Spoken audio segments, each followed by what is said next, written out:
think for young people who may have an interest in architecture, it has the potential for capturing you in ways that are profound. Going off to university, which happened to be Clemson, really was an opportunity that sort of opened my eyes to a lot of different things and made me aware of who I was, or at least aware enough to ask questions about who I was. I see every project as part of an evolutionary process, one that builds on the one that preceded it.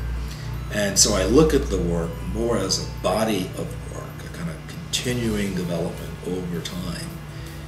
And so I don't look at any particular project and say, this is my favorite, this is my less favorite work. It's really a matter of understanding what lessons resulted from this project that influenced this project that has the potential for influencing the project in the future. Part of what has driven my work, in particular that of the firms, is a reading of the cultural landscape. And that means literature, it means film, it means the performing arts, it means the political arts, it means the whole sort of stage of what makes up the experience, the cultural experience that we all share. The architect wears so many hats, and part of the skill that I think an architect brings to any kind of process is the fact that you're able to manage so many hats and manage them well. We know how to work in teams, we know how to take complex issues and find a serviceable solution toward those and move towards some implementation.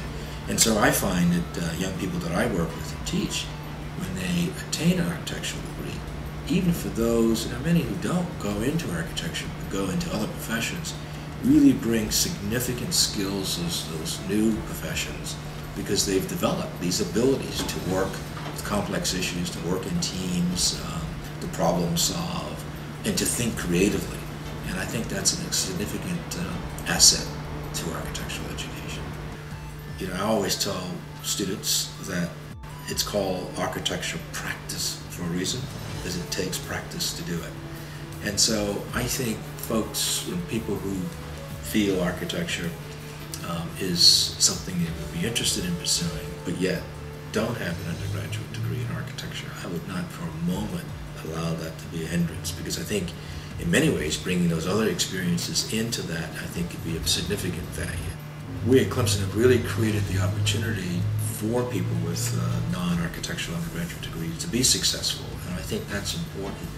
So I think we're probably seeing more and more young people who don't have that design background moving into graduate architecture at Clemson, because we're welcoming those folks and we think it's very possible.